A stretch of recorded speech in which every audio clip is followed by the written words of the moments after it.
तो कल मैंने इमेज अपलोड का काम किया था और उसमें छोटा सा एरर आ रहा था, वो मैं दिखाता हूँ आपको कि वो लोडिंग स्टिल लोडिंग था, वो कभी भी चेंज नहीं हो पा रहा था। तो मैंने जब डायग्नोस किया इसको तो पता चला कि जहाँ पे ये फाइल अपलोड कंपोनेंट जो मैंने बाहर में बनाया था, जहाँ यूज़ हो रहा था यानी यहाँ, उसमें इंड पॉइंट नाम का जो प्रॉप्स पास हो रहा था उसमें पी स्मॉल है, बट जब मैं यहाँ बना रहा था तो उसमें पी कैपिटल कर दिया था गलती से, जिसकी वजह से ये एरर आया। तो मैंने इंड पॉइंट को क्या करना है, खाली स्मॉल कर देना है, प्रॉब्लम सॉल्व। और दूसरा ये कि यहाँ पे मैंने कॉमा लगाकर उसका नाम भी उठाया था जिसको हटा दिया है। तो ऑन चेंज में मैंने थोड़ा सा चेंज किया कर दिया है, वो यूआरएल सिर्फ चाहिए, नाम नहीं चाहिए, ऐसा कर दिया है। तो कॉमा के बाद जो कुछ था हटा दिया, ठीक है। दो दो जगह चेंज किए हैं और पेज को रिफ्रेश करने की ज़रूरत है और देखने की ज़रूरत है कि वो काम कर रहा है कि नहीं कर रहा। तो ऐड इमेज पर क्लिक कर रहा हूँ, लोडिंग दिखा रहा है, बट थोड़ी देर बाद ये क्या हुआ, आ गया है चूज़ करने के लिए। तो अब ये इमेज को चूज़ करेंगे हम। सपोज ये इमेज है, इसको चूज़ कर लेते हैं और उसके बाद देखिए यहाँ पे हमको बटन है, अपलोड बटन है, बट ये अच्छा दिख ही नहीं रहा है। तो ये बटन है बट क्या बताऊँ, यहाँ दिख ही नहीं रहा है। तो इसका डिज़ाइन नहीं यार मिल रहा है, इसको कोई बात नहीं, आपको चले जाना है इसके CSS के पास। CSS का पार्ट होता है, इसके पास है शायद admin.css, ये शायद है ना, एडमिन के अंदर है। यहाँ पे आपको एक छोटा सा चीज़ को इम्पोर्ट करना होगा। क्या इम्पोर्ट करना होगा, जो अपलोड थिंग्स आपको क्या देता है, आपको CSS देता है, वो इसके ऊपर अप्लाई नहीं हो रहा है बेसिकली, ठीक है। अप्लाई होता तो ये ब्लू रंग का आ जाता बेसिकली। तो इसको हम लोग को क्या करना होगा, इंटीग्रेट करना होगा। अपलोड थिंग्स के वेबसाइट पे देखते हैं ऐसा क्या बताया गया है इसमें, और उसी अपलोड थिंग के वेबसाइट पे थोड़ा जानकारी ले लेंगे कि हाँ कैसे हो रहा है वगैरह वगैरह। तो इसको गिटहब से लॉगिन करना के लिए कह रहा है, कर लेते हैं। डैशबोर्ड मुझे मिल गया और इसके डॉक्यूमेंटेशन के पास ले जाते हैं, ये डॉक्स, और इसमें ऐप राउटर का इस्तेमाल करते हैं और देखते हैं कि CSS के लिए इसने क्या कहा कि क्या इन्वायरमेंट सेटअप करना है। तो मैं देख लेता हूँ, अगर यहाँ पे कोई फीचर है तो ठीक है, नहीं तो मैं बताता हूँ कैसे करना है। कस्टमाइज योर कंपोनेंट और थीम के बारे में कह रहा है, बट ये पूरा कस्टमाइज कर सकते हैं आप, इमेज उमेज और ये सब पूरा यहाँ पे इसके पास है। देखो इस टाइप का बटन होना चाहिए, ये इस तरह से चेंज होना चाहिए। तो टेलविन के साथ अगर हम जाते हैं तो हमको एक्चुअल में क्या चाहिए, इंपोर्ट करना होगा मुझे। ये देखो इंपोर्ट करना होगा @upload things, इस तरह से। तो मैं यूज़ कर रहा हूँ कौन सा पेज, देखो, if you not wrap in the configuration style sheet में कंपोनेंट लुक लाइक ऐप के अंदर। देखो ये layout.ts कर रहा है, तो हम अपना जो मेरा जो लेआउट है वो ये है, राइट। तो हम यहाँ पे इंपोर्ट करके देख लेते हैं इसको, ठीक है। तो मेन मेरा लेआउट ये वाला एडमिन का, उसको उसके पास जाते हैं और रिफ्रेश कर, अब पेज को रिफ्रेश करने की ज़रूरत है। बहुत तरीके हैं CSS को इंटीग्रेट करने के, तो हम सारे तरीकों में से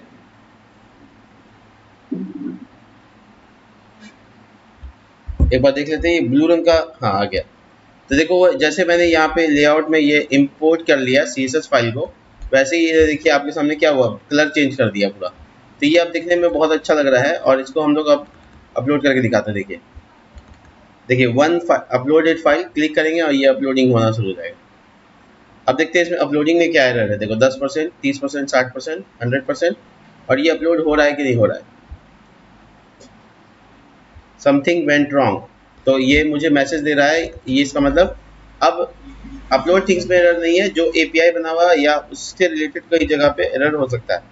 तो पहले तो ये देख लेते हैं कि यहाँ पे सक्सेसफुली बता रहा है, बट ये कुछ अलग ही एरर दिया है। कॉल बैक, मैं वहाँ जाके देखूँ वहाँ फाइल अपलोड हुआ या नहीं। अपलोड थिंग्स की वेबसाइट पे, डैशबोर्ड पे, और नोटिस करने वाली बात है यहाँ पे देखो ये 1.5 MB यूज़ हो गया, इसका मतलब अपलोड हो चुका है। ये देखो यहाँ पे फाइल्स दिखेगा तुमको, तो यहाँ पे देखो जो अपलोड किए वो फाइल्स आ रहा है, देखो अपलोड हुआ है। अपलोड तो हो गया बट ये वापस रिटर्न में नहीं आ रहा है, सिमुलेशन फाइल बैक। मुझे ये चेक करना है कि मेरे MongoDB के URL में, यानी MongoDB में बेसिकली उसका फाइल का नाम आ रहा है कि नहीं आ रहा, अपडेट हुआ यानी कि नहीं हुआ। क्रॉस चेक करेंगे उसके बाद, नहीं तो ये वाला मेरा कंपोनेंट है, इसके अंदर में endpoint on submit image URL, अरे नहीं, इमेज URL कहाँ से लाया, ये कॉलम का नाम इमेज यूआरएल है? नहीं नहीं नहीं, सॉरी सॉरी सॉरी, मैंने कल तो इमेज डाला था ना। ओहो,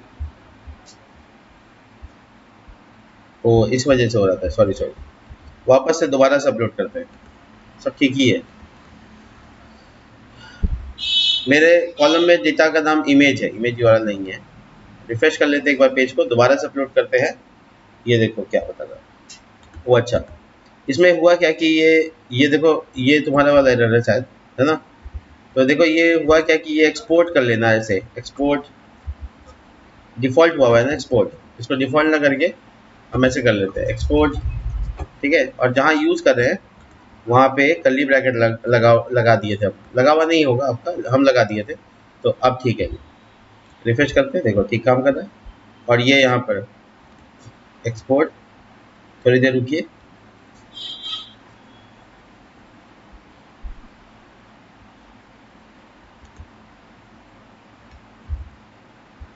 एक बार रिफ्रेश कर लेते हैं, फिर से सेम एरर क्यों आ रहा है?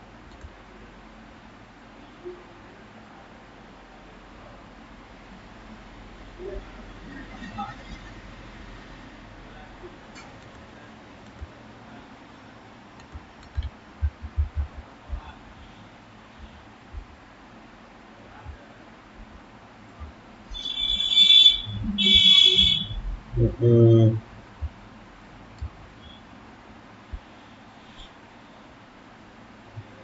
देखो एंड पॉइंट का पी स्मॉल करो, और यहाँ एक्सपोर्ट, इसमें एक्सपोर्ट डिफ़ॉल्ट हटा देते हैं, और ऊपर एक्सपोर्ट लगा देते हैं, सिर्फ एक्सपोर्ट। यहाँ एक्सपोर्ट मतलब कर्ली ब्रैकेट में हम एक्सेप्ट कर रहे थे, इसलिए डिफ़ॉल्ट नहीं चलेगा। रिफ्रेश करते हैं। यानी अपलोड थिंग्स का इमेज अपलोडिंग तो ठीक से काम कर रहा है, बट मुझे यूआरएल में डाउट है, ये user router is not defined, user router import नहीं है यहाँ पे। कोई बात नहीं, जितनी चीज़ें कर रहा है कह रहा है हम कर देते हैं।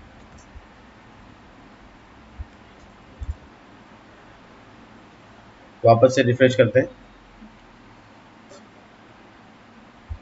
यहाँ इमेज पे आते हैं, चूज़ करने के लिए कह रहा है, चूज़ करते हैं। वन फाइल अपलोडेड, अपलोडिंग शुरू हो गया। अब देखते हैं एपीआई में क्या एरर है। तो कॉलम का एरर आ रहा था उस टाइप में, अभी शायद नहीं आना चाहिए।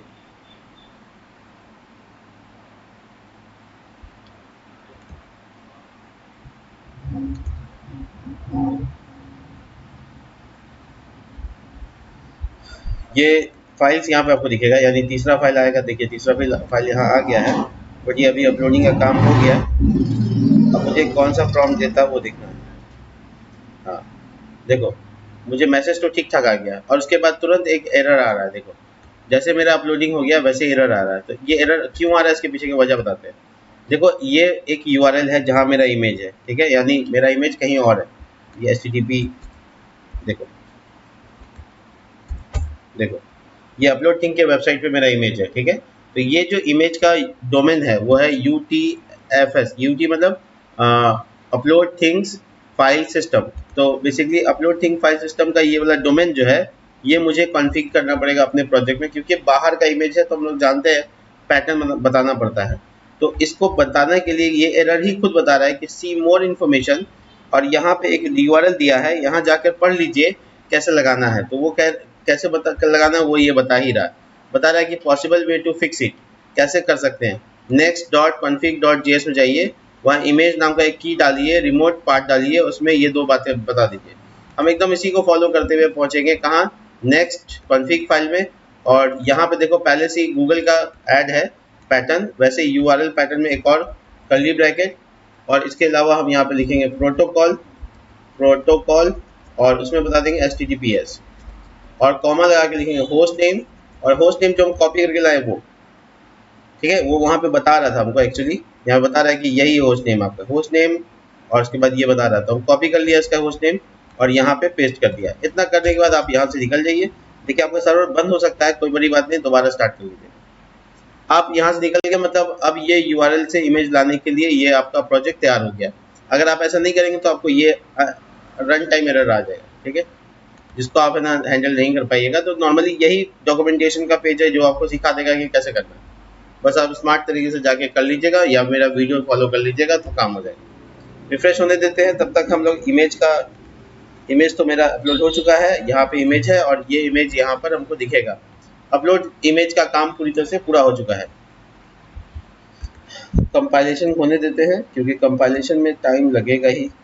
खैर, तो मैं एक चीज़ और कर लेता हूँ, वो ये है कि मैं जहाँ पर अपना page.js बनाया था, यहाँ पे एक चीज़ और ऐड करूँगा, वो है course.image। course.image भी मेरा रिक्वायर्ड फील्ड है, राइट। और course.image को कैसे हम ट्रू फॉल्स करें, खैर छोड़ो। यहाँ पे हम रिक्वायर्ड फील्ड बता दिया, और इसके अलावा देखो यहाँ पे अब इमेज को प्रिंट होना चाहिए। देखो हो रहा है, बहुत बढ़िया है। अब मैं दोबारा दिखाता हूँ आपको दूसरा इमेज चेंज करके। तो लोडिंग हो रहा है, थोड़ी देर रुकिए, यहाँ पे लोडिंग हट के वो आएगा, आया। अब इमेज चूज कीजिए जो आपको अपलोड करना है। सपोज दैट कि मुझे ये करना है, ठीक है। मैं ओपन करूँ और ये अपलोड कर रहा हूँ, ध्यान से देखिएगा कितना आराम से हो गई। और ये अपलोडिंग का काम हुआ। अपलोड होने के बाद तुरंत यहीं पे इमेज को रिप्लेस कर दिया जाएगा। वेट कीजिए बस।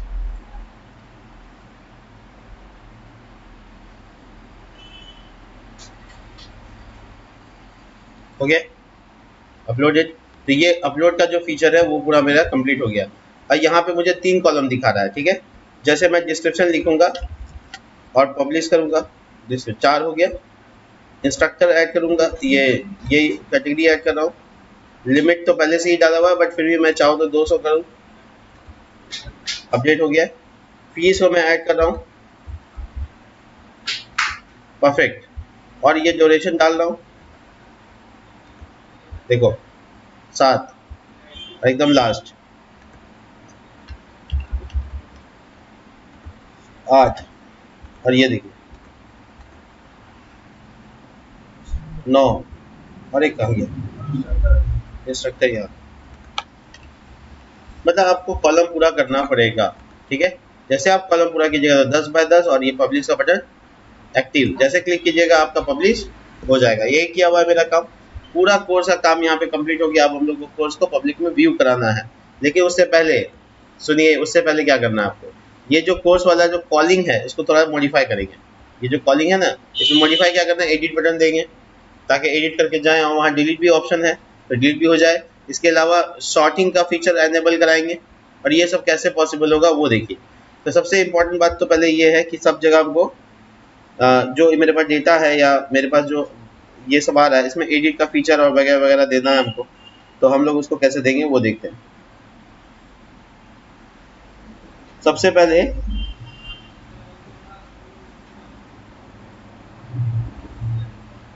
इसके ना कॉलम्स में थोड़ा मॉडिफिकेशन करेंगे।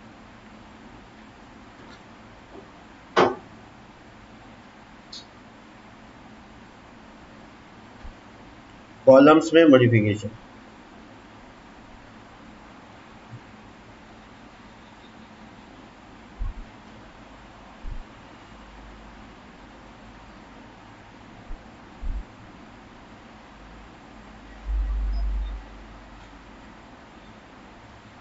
यहाँ पर कॉलम्स आप देख रहे हैं इस जगह पे।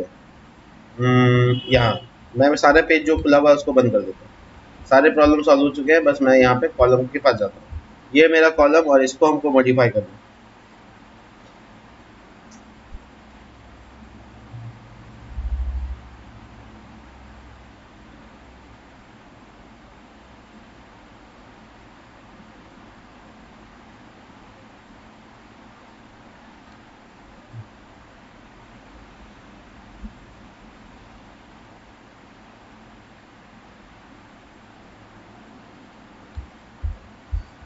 चलिए, ये शेड सीएन के वेबसाइट से पहले सीखेंगे कि कैसे हम यहाँ बटन्स वगैरह लगा सकते हैं।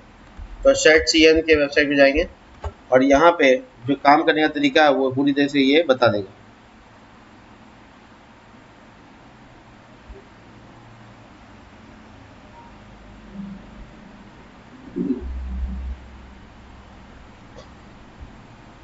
देखो यहाँ पर है डेटा टेबल। अब ये मुझे यहाँ पर देखो क्या क्या फीचर दे रहा है। जैसे ये देखो, ये एक एरो का बटन दे रहा है, इसमें क्लिक करके देखो हम शॉर्टिंग कर पा रहे हैं ना। ये कैसे बनेगा, इसको सीखने के लिए हम यहाँ पे सॉर्टिंग पे क्लिक करेंगे। सॉर्टिंग पे क्लिक करने के बाद वो मुझे बताएगा कि अपडेट कीजिए अपना डाटा टेबल को सॉर्टिंग स्टेट के नाम से इसमें इंपोर्ट कीजिए, ठीक है। और साथ ही साथ ये भी ऐड कीजिए, यानी जहाँ जहाँ डार्क किया वो सबको ऐड कीजिए। वो कह रहा है कि ऐड कीजिए, हम भी करते हैं। आपका जो डाटा टेबल है वो है कंपोनेंट के अंदर शायद, ये कंपोनेंट नहीं, ये पेज डॉट जेएस है, और ये भी नहीं, इससे बाहर कॉलम ये है, और ये मेरा डाटा टेबल है, राइट। तो डाटा टेबल नाम का कंपोनेंट ये रहा, और इसको हम कमेंट क्लिक करके पहुंच गए यहाँ पे। देखो यही है मेरा डाटा टेबल, यहाँ बना हुआ है यूआई के अंदर में, ठीक है। हम इसके फीचर को एनेबल कराने के लिए आए हैं, और यहाँ पर हम ऐड करेंगे इंपोर्ट में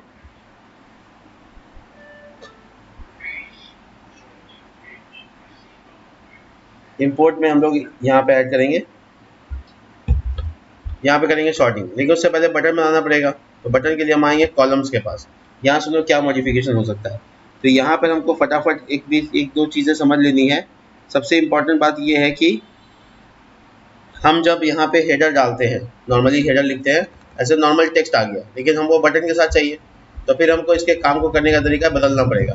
वो क्या है, देखो सबसे पहले हेडर लिख दिया, जैसे कि उसका कॉलम का नाम है, उसके अंदर छोटी ब्रैकेट डाला और उसके अंदर कर्ली ब्रैकेट। अब जो भी कॉलम का नाम है, कॉलम का नाम है, उसके बाद छोटी ब्रैकेट के बाद एरो फंक्शन, और एरो फंक्शन के अंदर कर्ली ब्रैकेट, अब पूरा रिटर्न कोड लिख सकते हो।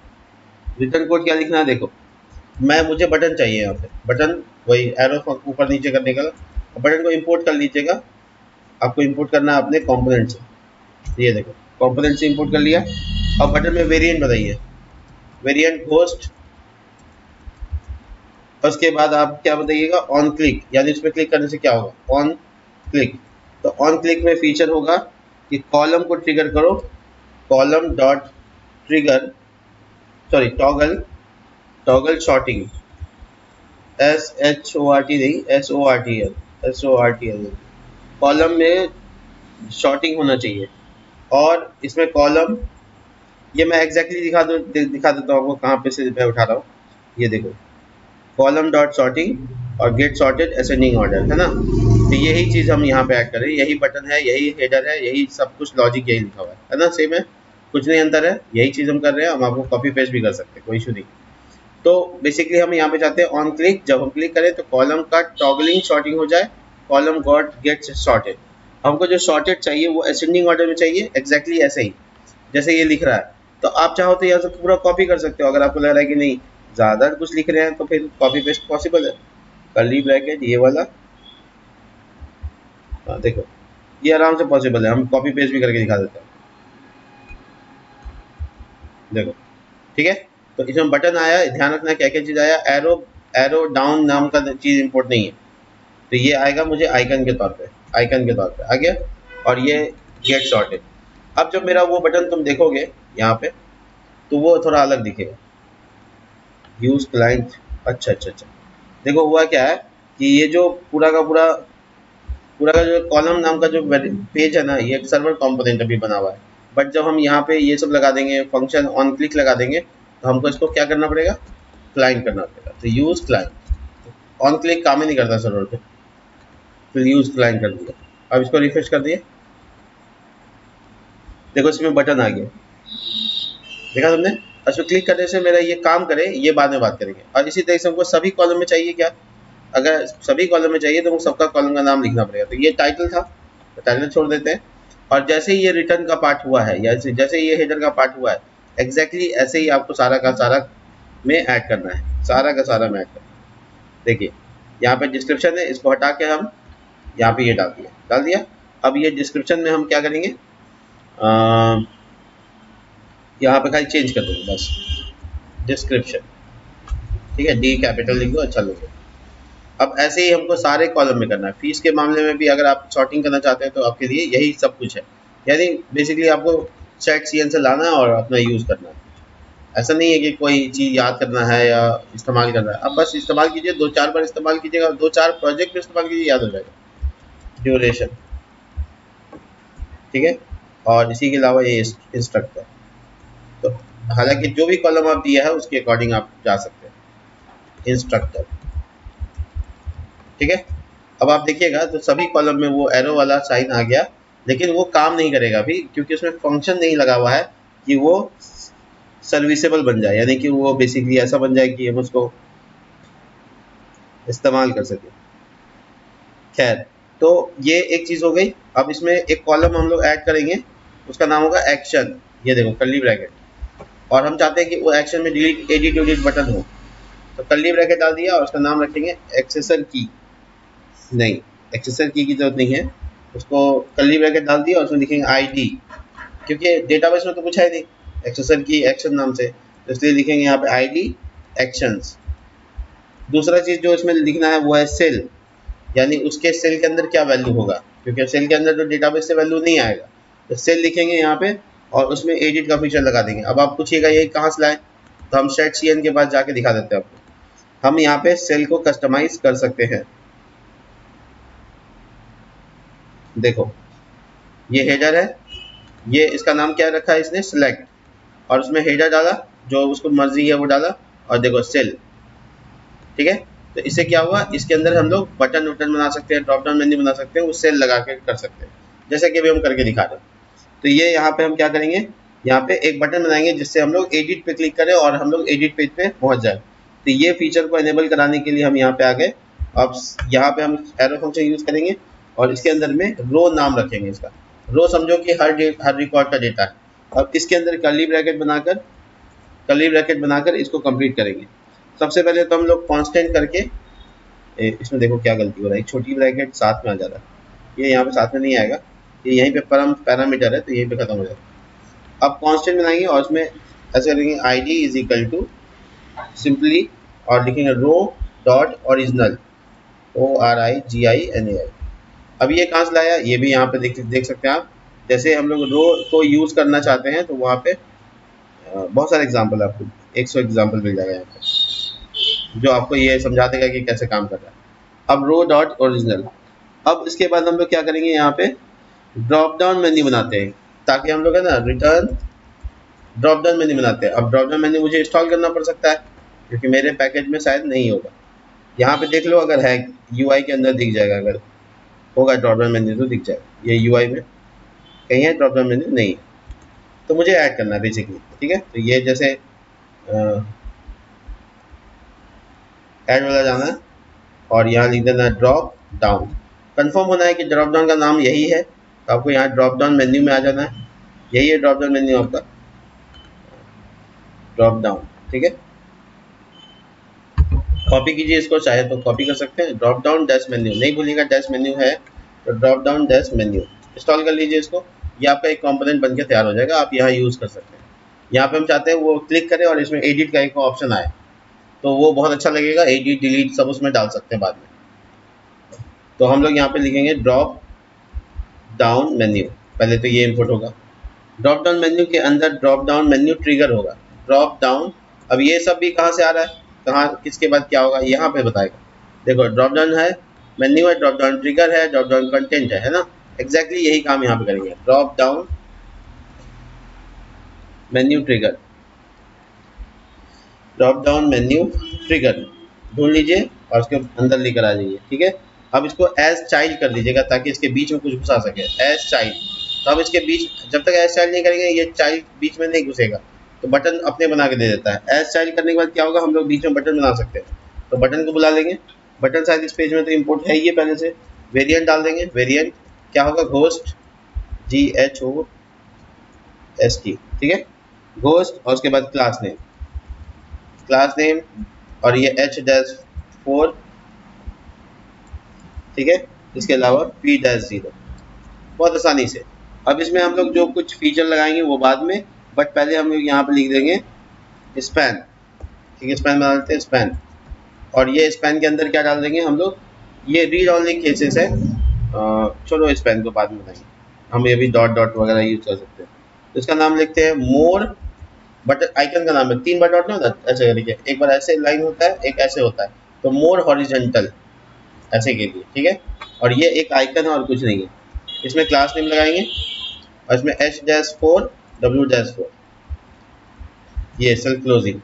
तो इससे क्या होगा कि वहाँ पे एक आइकन आने लगेगा। ठीक है, जिस पे क्लिक करेंगे जिस पे क्लिक करेंगे तो बटन ट्रिगर होगा। मैं आपको आउटपुट अगर आ रहा है तो आप देख सकते हैं, देखिए 3 सब में डॉट आ रहा है ना, आ रहा है। अब इसके अलावा हम इसमें ट्रिगर के बाद आज बाहर आएंगे और इसमें कंटेंट बना लेंगे। तो हम यहाँ लिखेंगे ड्रॉप डाउन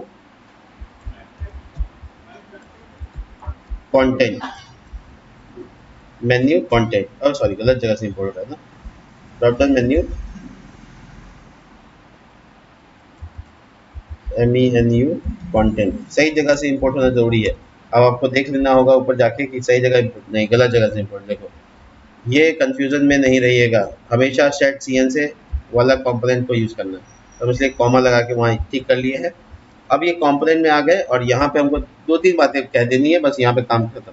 हम कह देंगे देखो ऐसा है कि अलाइन करो, बीच में सेंटर में ना खुले, अलाइन करो। अलाइन एक इसमें प्रॉप्स होता है इंड, यानी इधर से खुलेगा, इधर बाहर निकले रहेगा, इधर से साइड में रहेगा, दिखेगा आपको, अभी जब खोलेंगे तो दिख जाएगा।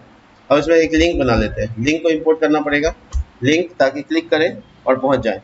कहाँ जाना है हमको, हम एडिट के पेज में जाना चाहते हैं, तो बैक टिक लगाएंगे और क्या लिखेंगे, /admin /course कोर्सेस, देख लेते हैं, /admin /courses और यहाँ पे कोर्स आईडी।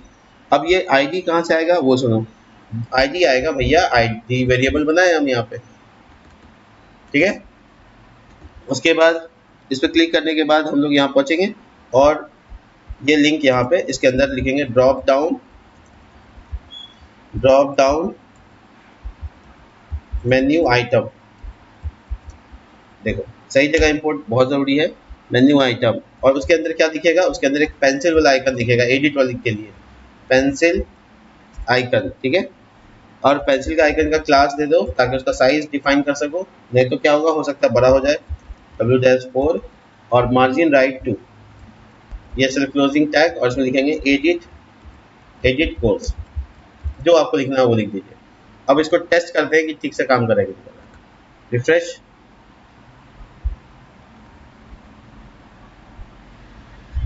देखिए लास्ट में क्लिक करने पे देखो एडिट कोर्स का ऑप्शन है, इस पर क्लिक करके देखते हैं, अनडिफाइंड, ओहो ये अनडिफाइंड हो गया, ये आईडी काम नहीं किया। कोई बात नहीं, इसको क्या करना है, इसको ढूंढना होगा कि क्या करना है इसके साथ।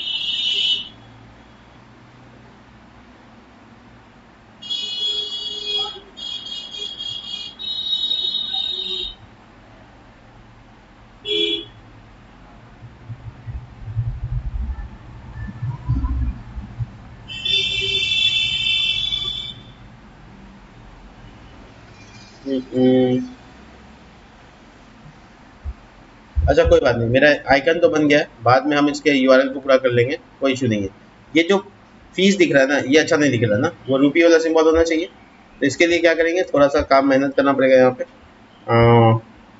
थोड़ी सी मेहनत और काम हो जाएगा। तो हम लोग यहाँ पे फीस के केस में आएंगे। फीस का केस कौन सा है, टाइटल डिस्क्रिप्शन फीस, ये वाला फीस के केस में आएंगे और ऐसे हेडर नहीं डिफाइन करेंगे, इसके अंदर जो है सेल भी बताएंगे कि अंदर में वैल्यू कैसा होगा। तो यहाँ पे देखो ये एरिया पूरा की तक है, और उसके बाद सेल और उसके बाद छोटी ब्रैकेट, कर्ली ब्रैकेट, रो, और यहाँ पर एरो का साइन, कर्ली ब्रैकेट। और इसके अंदर में कुछ नहीं, एक छोटा सा काम करना है, वो ये है कि हमको वैल्यू लेना है, और वैल्यू लेने के बाद उसको फॉर्मेटाइज कर देना है। तो हम लिखेंगे यहाँ पे कॉन्स्ट और लिखेंगे प्राइस इज इक्वल टू, और इसको लिखेंगे फ्लॉट में पार्स कर दो, तो पार्स आइए फ्लॉट होता है ना, पार्स फ्लॉट में फंक्शन होता है। इसके अंदर में ले लेते हैं row dot get value, price, surprise नहीं, फी नाम था, फीस था, एस्टेन था, और अगर नहीं रहेगा तो 0 मानेंगे, ठीक है। तो ये वैल्यू मुझे, अच्छा ये छोटी ब्रैकेट के बाहर में आना चाहिए, नहीं ठीक है, पार्स आइडेंटिटी 0.0 हो जाएगा अपने आप, ठीक है। इसके बाद हम लोग क्या करेंगे, कॉन्स्ट लगाएंगे और फॉर्मेटेड, ठीक है, फीस, ऐसे वेरिएबल का नाम रखते हैं। और याद है वो प्राइस फॉर्मेट नाम रखा था उसका, फॉर्मेट प्राइस या प्राइस फॉर्मेट, फॉर्मेट प्राइस है ना, ये आ गया। और इसमें प्राइस को डाल देंगे, ये फॉर्मेट हो गया। अब इसमें रिटर्न करते हैं, क्या चाहिए हमको रिटर्न में, कैसे चाहिए, तो रिटर्न कीवर्ड लगाने के बाद हम लिखेंगे यहाँ पर सिंपली div, सॉरी कहाँ लिख रहे हैं, div, सिंपल है div, और इसके अंदर कोई डिज़ाइन देने की जरूरत नहीं है, बस यहाँ पे कर्ली ब्रैकेट और फॉर्मेटेड फीस ये वाला वेरिएबल डाल दें। हालांकि आप पूरा डायरेक्ट एक ही बार में कर सकते हो, इस वेरिएबल को बताने की भी ज़रूरत नहीं है। यहाँ डाल दो, रिफ्रेश कर दो, रिफ्रेश करके देखो प्राइस फीस आता है कि नहीं आता, और कैसे आता है, कैसे आ रहा है, बहुत बढ़िया आ रहा है। ठीक है, तो ऑटोमेटिक है ये अपने आप को फॉर्मेटेड कर दिया। इसी तरह से अगर पब्लिश है तो पब्लिश दिखे, नहीं है तो नहीं दिखे, इसके लिए भी कॉलम बनाएंगे। बट अभी फिलहाल के लिए यहाँ पे ये काम कर लिए, और मुझे ये काम समझ में नहीं आया कि यहाँ पे अनडिफाइंड हो रहा है लिंक क्यों, ये आईडी क्यों नहीं काम कर रहा है। बस ये चीज़ लास्ट मुझे चेक कर लेना चाहिए और काम हो जाएगा।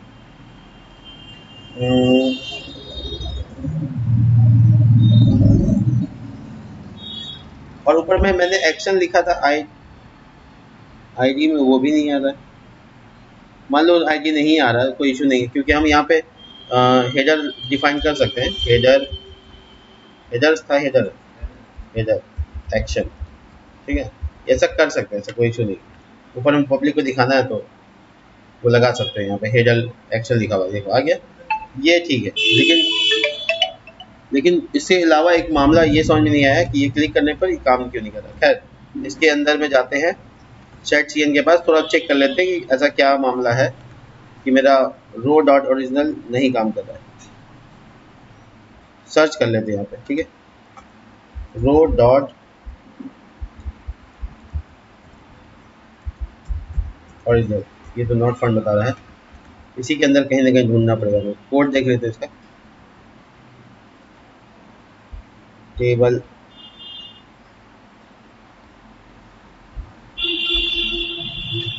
आईडी,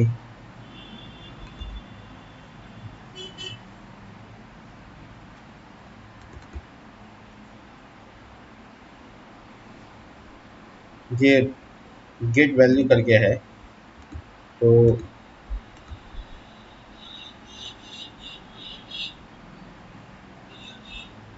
खैर इसको हम लोग क्रॉस चेक कर लेंगे। लेकिन ये चीज़ क्लियर हो गया कि हर कॉलम पे क्लिक करने पर एडिट का बटन आ रहा है, बस उसको क्लिक करेंगे तो एडिट के पेज में जा सकते हैं। तो ये एक चीज़ हो गई। और एक पब्लिश के केस को ठीक कर लेते हैं। इस पब्लिश नाम का एक कॉलम बना लेते हैं कि पब्लिश है या नहीं है। तो टाइटल, डिस्क्रिप्शन, फीस, ड्यूरेशन और इंस्ट्रक्टर की ज़रूरत हमको नहीं लगती कि होना चाहिए, नहीं होना चाहिए ना, नहीं होना चाहिए। इंस्ट्रक्टर का क्या काम है, सब इंस्ट्रक्टर लगभग एक जैसे होंगे। तो बेसिकली हम लोग क्या करते हैं, इस पब्लिश को बनाते हैं यहाँ पे। तो क्या नाम है उसमें, डेटाबेस में इज पब्लिश्ड, पब्लिश या पब्लिश्ड, मुझे कॉलम चेक करना चाहिए, एक बार चेक कर लेते हैं। कुछ है ही नहीं, स्टेटस है ना, पब्लिश ना कुछ, स्टेटस डाल देते, स्टेटस डाला। अब मुझे ये बताना है कि देखो ऐसा है कि मुझे रिटर्न चाहिए ये सब डेटा, और बाकी चीज़ सेंडिंग ऑर्डर वाली बात वो सब ठीक है अपनी जगह पे। लेकिन हमको दिखाने, पब्लिक को दिखाने के लिए क्या करना होगा, देखो स्टेटस ये पब्लिक को दिखेगा, और इसमें सेल बनाते हैं, ये सेल बनाएंगे। सेल, देखो इस चीज़ को अभी पहली बार तुमने किया, सेल को हम जब कर रहे थे तो थोड़ा टफ हो रहा होगा, अब जब हम करेंगे तो आपको आसान हो जाएगा। यही फ़ायदा होता है कि प्रैक्टिस करने का, तो हम जितनी बार प्रैक्टिस करेंगे उतनी बार हम लोग बेहतर बनते जाएंगे। अब यहाँ पे क्या करेंगे, हम लोग डेटा को यूज़र से लेंगे, क्योंकि इसका एक्सेसर पब्लिश है तो डेटाबेस से आ जाएगा आराम से। तो हम लोग यहाँ पर क्या करेंगे, एक एरो फंक्शन इस तरह से बनाएंगे, और इसके अंदर कर्ली ब्रैकेट डाल के रो डाल देंगे, और इससे बाहर निकलेंगे कर्ली ब्रैकेट, और ये देख क्या गड़बड़ हो रहा है, अच्छा ये कर्ली ब्रैकेट की ज़रूरत ही नहीं थी, चलो ठीक है। तो ये यहाँ पर हम लोग इसका डेटा को उठा लेंगे, यानी कि const status get value status, बहुत बढ़िया। और ये यहाँ पर स्टेटस लेने के बाद रिटर्न करेंगे, रिटर्न। अब वो ऐसे नॉर्मल तो दिखाएंगे नहीं, थोड़ा सा डिज़ाइन करके दिखाएंगे, तो हम इसमें बैच यूज़ करते हैं। बैच एक कंपोनेंट होता है, बैच कंपोनेंट मेरा इंपोर्ट नहीं है, कंपोनेंट को बनाना पड़ेगा। ये देखो हम इंपोर्ट करके लेते आते हैं यहाँ से फटाफट, लास्ट काम है बैच, ठीक है। ये देखो ऐसा होता है बैच, तो बस इसको कॉपी करा, यहाँ पे कहा कि देखो हमको बैच चाहिए, बैच। अब वो बैच मुझे दे देगा, तो मैं इसको इंपोर्ट कर लूँगा, ठीक है। बैच के अंदर क्या नाम होगा, क्या क्या कलर का होगा। ये देखो कंपोनेंट से बैच उठा लिया और उसमें क्लास नेम लगा दिया, क्लास नेम, और इसमें सी एन को कॉल कर लेते हैं, सी एन आ गया। और कहा कि देखो ऐसा है कि अगर नॉर्मल तो स्लेटी कलर का 500 रहेगा, लेकिन उसके अलावा अगर ये स्टेटस पब्लिश्ड है, जो कि पी कैपिटल पब्लिश लिखना है शायद, है ना, पब्लिश या पब्लिश्ड, मैं कॉलम को गलत गलत नहीं करना चाहता इसलिए मैं चेक कर लेता हूँ। पब्लिश, ठीक है। अगर ये पब्लिश्ड है, स्टेटस मेरा पब्लिश्ड है, तो फिर क्या करूँ? तो मैं एक बात कह दूंगा यहाँ पे, स्टेटस अगर मेरा पब्लिश है तो मुझे इसका कलर स्काई ब्लू कर दो या कोई और कलर कर दो। तो मैं इसके बारे में यहाँ पे एंड लगा दूंगा और लिख दूंगा, सॉरी ये डबल कोट्स यहाँ पे खत्म होगा, इसके बाद एंड लगा दूंगा और कह दूंगा कि देखो ऐसा है कि मेरा बैकग्राउंड कलर स्काई कलर का होगा, जो कि 700 के आसपास हो। और इसी तरीके से मैं कंडीशन के हिसाब से काम कर लिया। और ये है मेरा बीच का पार्ट, यानी बीच में हम बैच में क्या लिखेंगे। तो हम यहाँ छोटा सा बात कर देते हैं, स्टेटस अगर पब्लिश्ड है तो टर्नरी ऑपरेटर यूज कर रहे, तो लिखो पब्लिश, अगर नहीं तो लिखो ड्राफ्ट, ठीक है। या सीधा सीधा जो स्टेटस है वो लिख दो, क्या बात है, इतना कंडीशन लगाने की क्या जरूरत है, जो स्टेटस में वो लिख दो। तो स्टेटस में ड्राफ्ट होगा, ड्राफ्ट लिख दो, रिफ्रेश, ड्राफ्ट आ रहा है। लेकिन जैसे ही ये पब्लिश देखोगे तो तुमको दिखेगा कि अच्छा यहाँ पे क्या कर दिया, टेक्स्ट डैश, नहीं ये तो बीजी ठीक था, मुझे कलर को चेंज करना चाहिए, कलर वाइट कर देते हैं दोनों स्थिति में, ठीक है, टेक्स्ट वाइट। तो यहाँ लिख देंगे तो दोनों स्थिति, रिफ्रेश, देखो जो पब्लिश होगा वो ऐसा दिखेगा, ये होगा ऐसा क्या गंदा सा क्या दिख रहा है, बैच वो नहीं लग रहा, वाइट कलर हो जा रहा, ओवर बीजी डैश स्लेटी डैश 700। और अगर पब्लिश रहे तो होवर, अपने से कस्टमाइज कर देते हैं, होवर बीजी डैश स्काई डैश 900, ठीक है। अब ठीक है, ये कहा है सारा, अब ठीक है, हो गया। तो ये देखो जो ड्राफ्ट में है वो ड्राफ्ट में दिख रहा है, और जो पब्लिश है पब्लिश दिख रहा है। अब मुझे क्या हटा देना चाहिए इसमें से, आप डिसाइड कर लीजिएगा। कोई ऐसी चीज़ जिसे कैटेगरी लाना है कैटेगरी लेते आएंगे, और बाकी हटाना हटा देंगे, कोई इशू नहीं है, वो सब हम लोग कर सकते हैं। खैर अभी फिलहाल के लिए यहाँ पे मेरा काम हो गया है, और ये सिर्फ काम नहीं कर रहा है, तो इसको हम चेक कर लेंगे कि आखिर क्या मामला है। तो जैसे ही हम लोग इसको सॉल्व करेंगे काम हो जाएगा। आईडी क्यों नहीं काम कर रहा है, क्यों, रीज़न क्या है पता नहीं। खैर, तो मेरा कॉलिंग का काम खत्म हो गया, मिलते हैं नेक्स्ट वीडियो में। और हम लोग बात करेंगे एडिट के ऊपर, यहाँ पे इसका फीचर, और यहाँ से अंदर जाकर डिलीट भी कर सकते हैं। और ये वाला जो कोर्स हम लोग बना चुके हैं, यहाँ तक अभी बहुत काम हो चुका है। तो हम लोग ये जो पब्लिक में यहाँ पे दिखाना है, यहाँ पे दिखाएंगे इस वीडियो में, यानी कि होम पेज को सही करेंगे, होम पेज को सेट CN से कन्वर्ट करेंगे। और इसके अलावा जो स्टूडेंट अप्लाई करेंगे उसका लिस्ट वहाँ पे स्टूडेंट्स में दिखाएंगे, एडमिशन का दिखाएंगे, अप्रूवल कराएंगे, वो सारी चीज़ें जो हम लोग कर चुके हैं। ये कोर्स ऐसा दिख रहा है, इसको अच्छा दिखाएंगे। ये देखो कोर्स अपने आप डायनेमिक था ना, तो एक का फोटो भी था तो आ गया, ठीक है, जितना कुछ जिसके पास था वो सब आ गया। खैर चलिए मिलते हैं नेक्स्ट वीडियो में, तब तक के लिए बाय।